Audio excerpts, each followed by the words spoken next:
কৃষক মাটির বুক ছিঁড়ে নিজের শরীরের রক্ত মাংস পানি করে এই কৃষি খাবারগুলা, এই গাছগুলো থেকে খাবার তৈরি হবে। এই খাবারগুলা মানুষের খাবার চাহিদা তালিকায় রাখবেন। এটা একটা বেগুন গাছ, পাশে একটা মিষ্টি কুমড়া গাছ রয়েছে।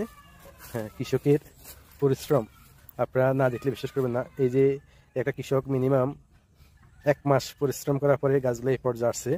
এই গাছগুলো যদি যে পাশাপাশি আমরা বেগুন গাছ দেখাচ্ছি, এই যে বেগুন গাছটা আসলে কৃষক অনেক পরিশ্রমের বিনিময়, হ্যাঁ, এই লাউ গাছ, মিষ্টি কুমড়া গাছ, ঝিঙা গাছ, বিভিন্ন গাছের ফলন তৈরি করে। এই যে আমি নিজেই এই কৃষিকাজ করেছি বিদায় আমার অভিজ্ঞতাটা হয়েছে। আসলে একটা ভিডিও তৈরি করতে আমার 1 মাস সময় লাগছে। আমাকে এখানে মোয়া তৈরি করতে হয়েছে, বিভিন্ন জাতের গাছ লাগাইতে হয়েছে। গাছ লাগানোর পরে যাই আজকে আমি ভিডিও তৈরি করতেছি। তাহলে আপনারা বুঝতে পারেন যে একটা ভিডিও তৈরি করতে হলে মিনিমাম এই 1 মাসের উপরে লাগে। আমি এভাবে আপনাদেরকে দেখাচ্ছি যে আমাদের মাছের পর্যটন ঘিরে এই যে বেগুন গাছ, সাথে চাল কুমড়া গাছ লাগাইছি। এটাকে চাল কুমড়া বলে। হ্যাঁ, উঠতেছে। আপনারা দেখতেছেন যে আমরা এইভাবে অনেকগুলা এই কৃষিকাজের জন্য অনেকগুলা কাজ করেছি। আমাদের অনেকগুলো মোয়া তৈরি হয়েছে। আমরা কিভাবে করেছি আপনারা দেখতেছেন যে এখানে টমেটো গাছ এবং চাল কুমড়া গাছ দুটো একসাথে দেওয়া হয়েছে। টমেটো গাছ নিচে থাকবে, চাল কুমড়া গাছ উপরে চলে যাবে। তাই এখানে মানে অনেক যত্ন নিতে হবে।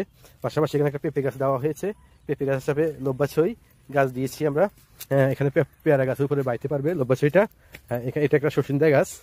এই যে শসিন্দা গাছটা দেখছেন, আসলে কষ্ট করলে আপনার কাছে আনন্দ পাবেন। আমরা যেভাবে মোয়াটা তৈরি করেছি আপনারা ইচ্ছে করলে আমাদের মতো করে করতে পারেন।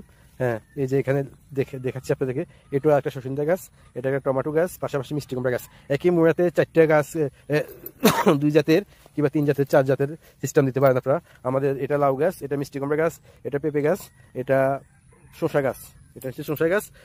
আর পাশাপাশি এটা রয়েছে, এখান দিয়ে হচ্ছে 2টা লাউ মোয়া রয়েছে, একটা টমেটো গাছ রয়েছে, এখানে 2টা করলা গাছ রয়েছে, এটাকে হাইব্রিড করলা বলে, করলা গাছ রয়েছে, পাশে একটা মিষ্টি কুমড়া গাছ রয়েছে।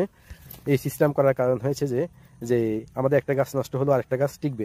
পাশাপাশি আমরা এটাকে ভিন্ন ধরনের ভিন্নভাবে একটা চাষের নতুন সিস্টেম করেছি, যে একটা জায়গায় একটা মোয়াতে 2টা গাছ লাগানো যাবে, 2 আইটেমের ফলন আপনি পাবেন, খেতে পারবেন। আমরা সেই সিস্টেমটাই করতেছি, আপনাদেরকে আমরা সেটা দেখানোর চেষ্টা করবো। এটা কীভাবে সফলতা হয় আর না, কীভাবে সফলতা আসে, কীভাবে না আসে, আমরা সেটা আপনাদেরকে দেখানোর চেষ্টা করবো।